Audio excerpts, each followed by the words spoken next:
right now, and some of the challenges that we had in making a containment on a 3.2 square mile mountain. And to let you know that we had a jumper off a Veterans Bridge, and we'll give you just a little bit of information on that. So the suspect that has been identified by our Cooney County Coroner's Office, Coroner Duke Johnson there, has been identified as Wes Val Rowley, date of birth of May 1st, 2005.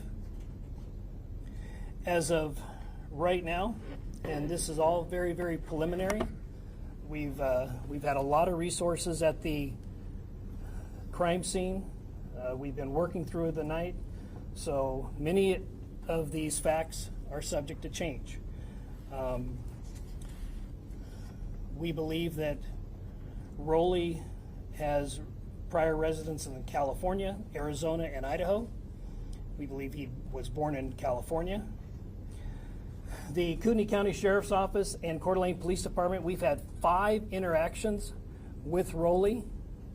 And of those 5 interactions, we've had 3, Coeur d'Alene Police had 2. They're very, very minor in nature. They had to do with more trespassing.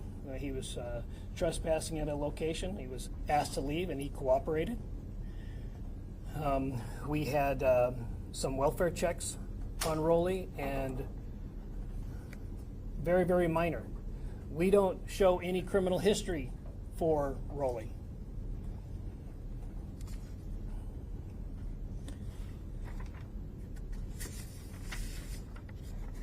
We do have some social media presence for for Rowley.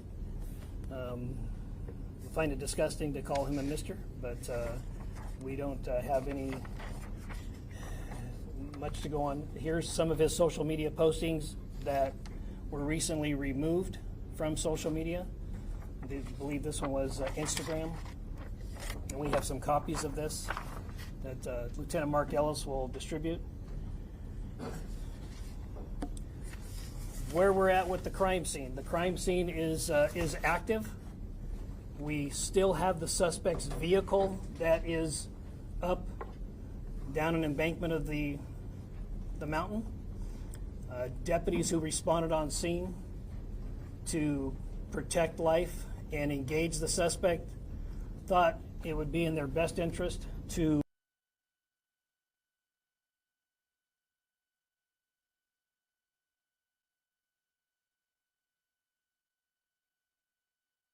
vehicle and flee. So we have not been able to find any manifesto. We have not been able to inventory the vehicle, although people that have seen the vehicle do believe it appeared as if he was living in the vehicle. There was a lot of debris that's in the vehicle, so that's all we have on that. Like I said again, we have not verified or found any manifesto. We have not done an inventory of that vehicle.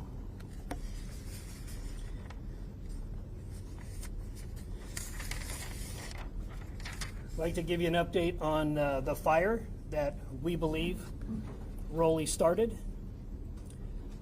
Rowley was found to be in possession of a flint starter, and we believe that was his method for starting the fire. That eventually led to firefighters responding. So as of right now, the fire is at 26 acres. It has not grown. It is a slow progress because it's very difficult terrain to get assets, ground assets up there. We are put there.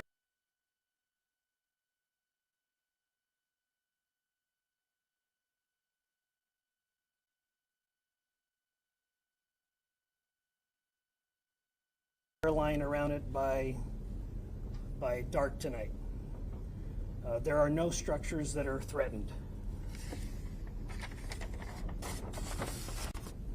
Again, I'd like to say that last night about 11 p.m. we did receive information that an individual jumped from Veterans Bridge that is not related to this situation whatsoever. We don't find any nexus to the murdering of the two firefighters and injuring of one. Now we have some of our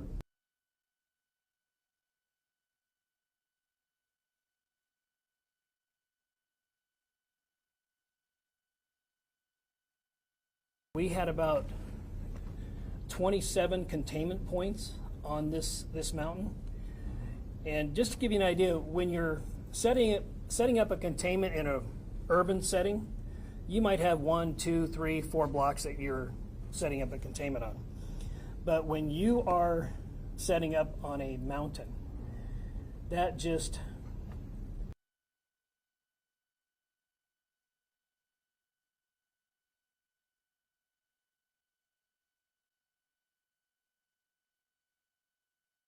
four officers per containment point, and then we have a primary containment point where we believe the suspect is, and then we have a secondary containment point, and we absolutely utilized every resource that responded to the command post. And I do have the incident commander from last night if there's any questions. Kevin and Jeremy Heil, Kevin Smart, can you come up here just to be here just in case somebody has any questions? And on that coming up, can I ask one question? You mentioned that there was no prior record. Are you talking specifically in Idaho, or is this also for California and Arizona? at this time, we can't locate a criminal record for this individual.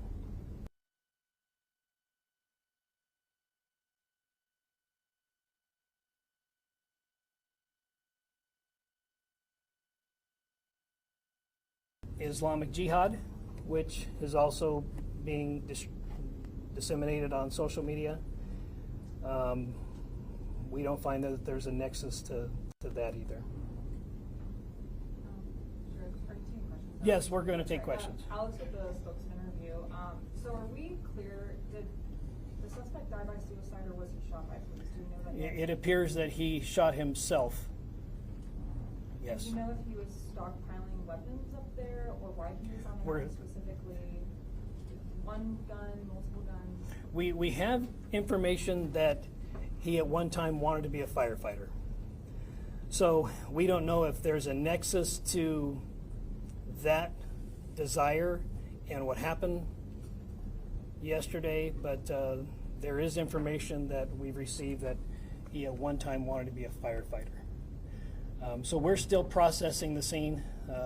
It's going to take a few days to do that, especially with the current fire that's there. So, John. Sheriff, had they had any communication with the fire district about a potential job there? We have checked some of the fire entities here, and we have not located where he had either put in an application or put in some sort of a interest form. We have not found that yet. So that, yeah, we have not found that. One more question here. It's Christy, a video on Instagram. Was this posted right before the ambush? Well, it was discovered right before, but I don't know how long it had been there. Okay. Yeah. Do you have any indication of the motive? Yeah, no, we don't have any indication of any motive at this time. And we, certainly we will continue to investigate that, but obviously we go on intent, and so, but we will certainly find out, or if there's any evidence to believe that there was a motive, we will do that. And I think an inventory of the vehicle would be a good place to start. Do you think his desire to potentially become a firefighter is part of this? We just don't know. Yeah, we just don't know. The gentleman. These firearms, has that been determined yet? If What? these were his firearms that were used, or were they someone else's? Has not been determined yet. The lady in the green. Sheriff Cody Proctor with Cartoon News. You mentioned that he had had interactions before with law enforcement, but had he had interactions before with firefighters? We did not check to see if he had any interaction with firefighters. We do know that he did contact the firefighters when they came on scene, and there was a discussion. So So we're still in the process of investigating that part of it. Gentleman in the blue in the back. Sheriff, okay, so talk to me about, why you're sharing this instrument. Talk to us, what does it look like when you're looking at this and what it symbolizes to the department? Well, we're trying to collect any and all information, and those social media posts are what we call open source information. So this is all in an effort to find out intent, to find out if there was any other, if there was a motive or whatever the case may be. But Then another question, we had some people that live in the area of the evacuation zone last night or this shelter in place. They said they didn't get a phone call, they didn't get a text. How does your system work? Was there a text that went out, or how did you let people know? yes, absolutely. Part of our Kootenai alerts system, we sent out a text, I believe, a 5-mile radius, and I encourage people who live or frequent the area to sign up for Kootenai alerts.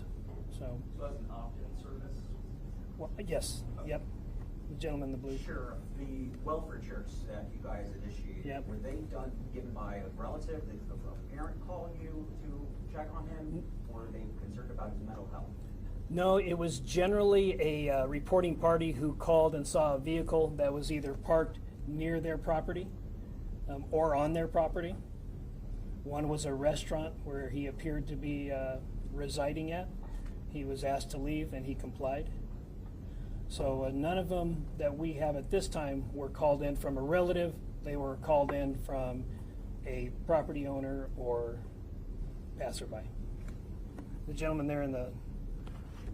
Sheriff, can you describe the weapon that you found next to? It appears right now we have a shotgun that was used, but we're still processing the scene.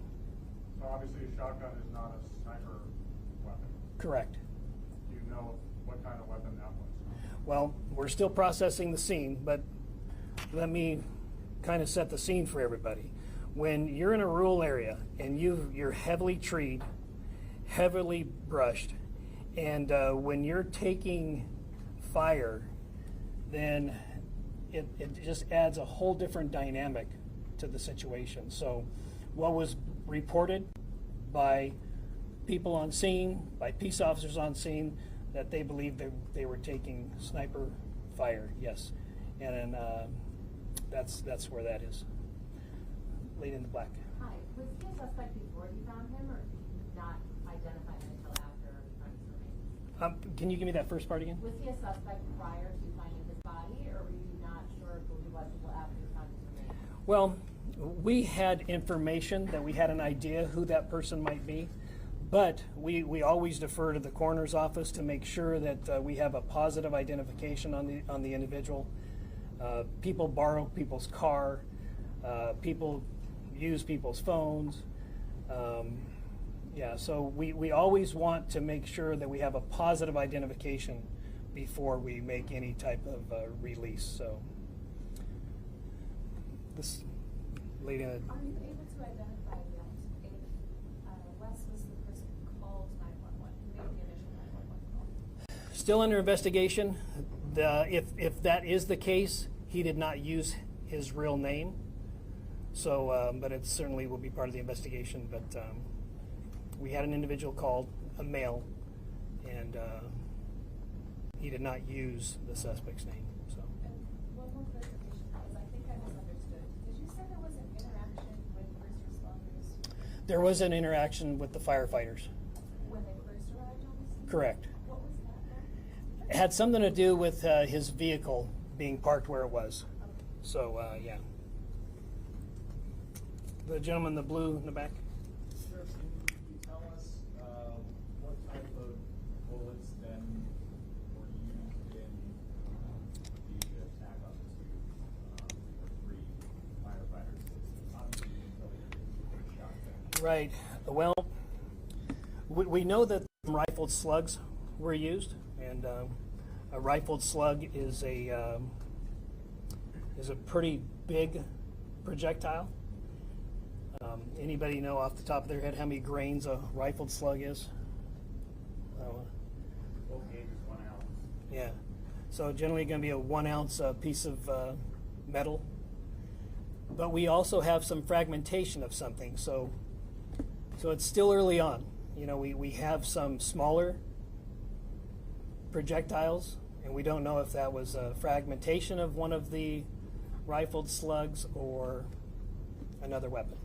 Like I said, we are still processing that scene. The firefighters are putting water on it, so we're still processing that. Yes, sir. Sheriff, can you tell us how sophisticated you think this ambush was? Or do you think this was an interaction that went badly? And one more thing, we were just right outside the scene, and we saw a firefighting vehicle come down with 3 completely flat tires. Were spikes used? Was that part of the ambush? No, part of once the rounds started to exchange back and forth, and when deputies got on scene, part of the theory was we don't want him to be able to circle back around and get into either one of the fire trucks or his own vehicle. So deputies disabled the trucks, and they pushed over the suspect vehicle off the side of the mountain. I mean, that just gives you a sense of how chaotic the moment must have Oh, been. yeah, They're yeah. disabling and crippling their own vehicles so that the suspect that's unseen and elusive wouldn't be able to circle back and use it. Right. And we just don't, you know, we just don't know in many cases, even if it's in an urban setting in a retail shopping center, how many suspects there are. Because we're going to get different information, and we have to be able to evaluate that information to see what's credible, what's not credible. We always want to err on the side of caution, but initial reports were there was more than one suspect. Right here. I just want to make sure I'm completely clear on this. So at the moment, as things stand as far as the weapons go, you're confident that he used a shotgun. It's possible that he used another weapon. You're not absolutely sure, and you don't know what that other weapon would be. Is that right? Yeah, we're still processing the scene. So we know that there was a shotgun used. Absolutely. 100%. We know that for sure. So Jim, I'm sorry, this is where you're asking. Do you have like survivalist training or any type of like? we cannot find any evidence that he has had any type of survivalist training. Now, he did grow up in from what we understand, he did grow up in a arborist family, and that they climb trees. And we did have reports that he was shooting at first responders via a tree. So he does have experience climbing trees. I also just wanted to clarify, you had said in the previous press conference, you were talking about misinformation. This is kind of going off the beaten path, but can you elaborate a bit on what that misinformation was? And I guess it felt like you had said families were finding out via Facebook, and I wanted to clarify that. Yeah, so what happened, firefighting and EMS channels here in Kootenai County are not, what's the word I'm looking for? Encrypted. They're not encrypted. Law enforcement channels are encrypted. So pretty quickly, there was audio of the help call that came out and was broadcasted on social media, and that is just really, really hard on the families.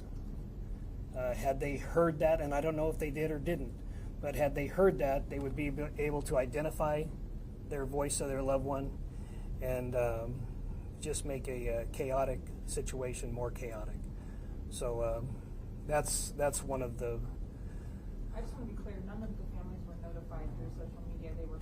I don't know. I Okay. wasn't involved in that part of it. Yeah, I do not know. Lady in the black there. In terms of just the timeline, I know that you provided us with one already, but where does that interaction, that first interaction with firefighters fit there? They have that interaction. How soon after that is there gunfire?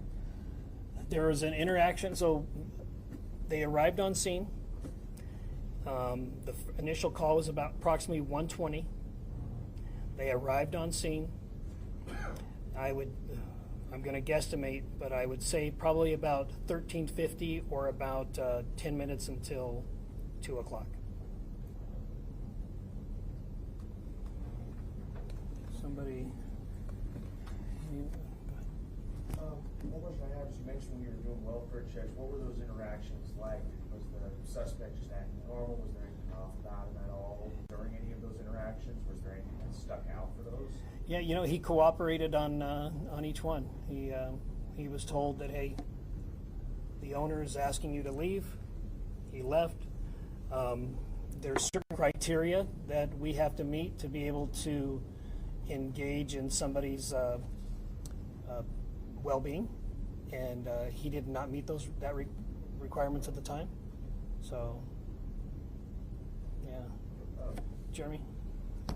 The shooter's body, is it in a condition where we can determine if there's any drugs or medication in the system? That'll be part of the autopsy, yes. Do you know how long he was here in Idaho, and also just, I know this is like a popular recreation area, so how many people, just members of the public, may have been up there during all this hiking and just enjoying the day? Well, it is a popular trail. As far as how many people actually, Lieutenant Klinkefus, do you have any idea of how many people might use it's like 25 miles of trail up there. Yes, sir. On a Sunday afternoon, there could be a couple hundred citizens up there. Folks use dirt bikes up there. They hike, mountain bike, e-bikes, very popular. I don't know exactly how many were there at that moment, but it could have been several hundred on the mountain at that time. Did they rescue, like were law enforcement jumping, helping rescue them, get them out? There were people that were still coming down the mountain, and this is at approximately 30 hours, or about 3:30 yesterday. So people were still coming off of the mountain. Sheriff, did the Instagram photo that you, or the story, excuse me, that you gave us, was his Instagram deleted? His social media has been wiped now, and is that by your doing, or I mean, what was? Preliminary information is that we believe it has been wiped, but we don't know by who. Okay. Yeah. The lady in the rust color. Can you tell me what sort of role federal agencies played in what played out yesterday? Or would you have been able to do this without them, or?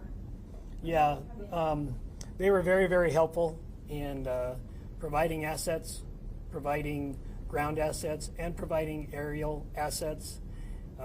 Like I said yesterday, we did have 2 helicopters that had a sniper in them. They were very, very helpful in real-time location of the suspect's phone. That was very helpful. And they were there not to take over anything. Each one of them came up to us and said, hey, what can we do to help? We're here as a resource. So we believe they were very, very helpful. Sheriff, could you describe those social media posts that are now no longer online? Of course, we've got this Instagram story, but we can't see those posts now. Right, yeah. Like I said, it's either they've been removed or the account has been deleted. So we don't know. We know at one time it was there, but now we know it's gone. So I don't know what previous posts were there. Sheriff, was the suspect's family been contacted, and if so, are they cooperating with the investigation at all? The suspect's family knows of the situation, and they're still processing the situation also. Yeah. Sheriff, is this the camo outfit that you guys found him in? No, this is a previous post. And then has the ATF been able to help you guys pinpoint, like when he had that shotgun, have you guys been able to trace back where he bought that shotgun? We haven't got there yet, yeah. Like I said, it's still pretty hot up there, but we'll get all that information. We just don't have that as of right now. Are you more How concerning convinced is it today? to have snipers in the air when you've got people who are recreating up there off the mountain? How do you deal with that? Well, it does provide a challenge in the rural area like that, but obviously we would not. We want them to identify the target first before they took any action. But it was an active shooter situation, and we have radio traffic where there was an exchange of gunfire between suspect and deputies. So we want to make sure that we have target identification before we use any type of lethal force. So. Are you more convinced that he acted alone today than you were yesterday? And can you describe, we've heard that the fire was closing in to the scene of his life. Can you describe? Yeah, yep. They said that the fire approached within 50 feet, and at that time it was a determination was made that we should probably remove the body and take what we can, and then remove from the area. So that was the decision that was made at the time. So you're going through a crime scene right now that has been burned over by fire? Yeah, it's not the perfect situation, but sometimes you have to make the best choice, and that was the best choice at that time. All right, anybody? Just a clarifying question. Was he in the tree when you talked to the firefighters? You asked him to move the car? Could you sort of walk us through, sort of make that clear? We don't believe he was in the tree at the time, but we believe that he engaged deputies from the tree. And you mean gunfire? Correct, yeah. Last night you mentioned that there was a belief that he could be running from spot to spot. Has that been determined that he was moving actively across the mountain? Still under investigation. You know, we want to make sure that we do a complete search of that area, that there's no guns left over. So still under investigation. And then, is there anything you want the public to really understand about this, or you want them to not do, or any kind of notice? Well, we're still processing the whole situation, but until the Coeur d'Alene Fire Department and the Kootenai County Fire Search and Rescue, until they put out a press release on where to give, I would encourage people to wait for that. There is one particular entity called they just changed their name, but it's called Kootenai County Red and Blue Line.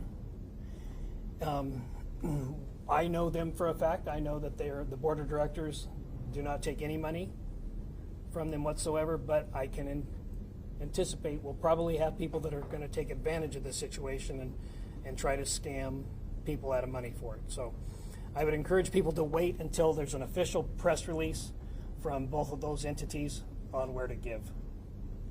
Sheriff, really early in the wildfire investigation, but is there an indication that he lit them in multiple areas, multiple spots on the mountain, or does it seem to stem from one spot? Yeah, right now we're still trying to contain it. It's not contained at this time.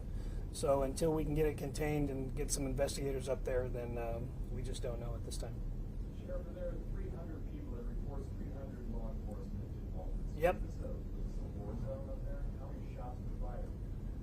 Well, we don't know exactly how many shots were fired at this time, but at the beginning of this event, we knew that it was tragic, and we knew that there were reports that there were multiple shooters. Whether that turns out to be or not, in an operation like this, you always want to plan and prepare for the largest event, and then it's easy to scale down. But if you don't prepare for the larger event and you need more resources, it's not a good situation. So the train of thought is always prepare for a larger event. But in this particular case, an active shooter in a rural area, that just provides a lot of different challenges. And I know that Captain Heil, part of the strategy was that we're going to protect that west side of that mountain because that's where the homes are, and we're going to have probably triple as many personnel on that side. And if he wants to go east, or if he wants to go in the fire, let him. But there's a lot of different dynamics that you have to consider in a rural containment and a rural active shooter. Jeremy, do you have any questions, or do you have anything you'd like to add on how the challenges of what happened? Unless there's any specific questions. Okay. Sheriff, we often hear about cell phone data being used after crimes to determine locations of people. Were you guys actively, for lack of a better word, pinging him as the crime was unfolding? Yes. I hate to, go backwards a bit, but I did see deputies hugging each other and patting each other on the back when I was out there. I'm just kind of wondering what the mindset of your office is right now, and I guess how those first responders are doing after all this. They're in shock. Yeah, absolutely. It's they're in shock and they're still processing it. Yeah, they're in shock. Is there anything in particular you guys are Well, right now we are going to support them in anything that they need. Obviously, getting the families together and to determine how they want to memorialize their loved one, and we will be there to support that. And a follow-up to my pinging question, sir? Sure. Do you have emergency agreements with cell providers for that kind of capability? Yes. Yeah.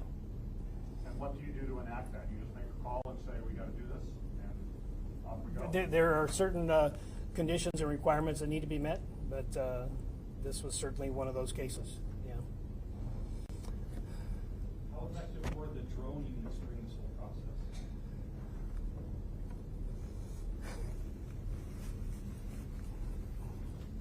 process? The drone units were very effective. Each agency that helped us out had their own drone with different capabilities, and in the end we were able to locate and verify where the body was when with the drones from the different agencies that were here. Your name, sir? Jeremy Heil, Captain. Spell the last name, please. Hyle.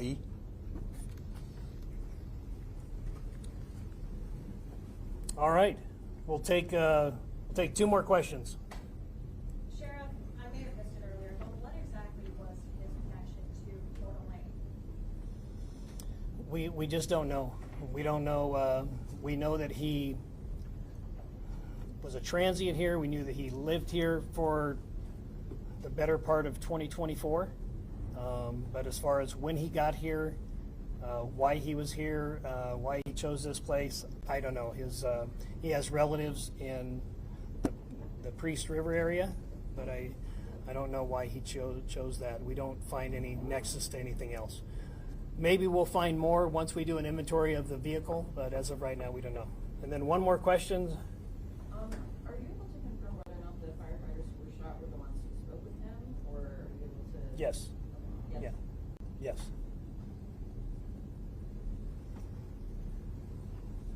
All right. Thank you very much. Appreciate you coming out and sharing this story with the public. So thank you. Sheriff?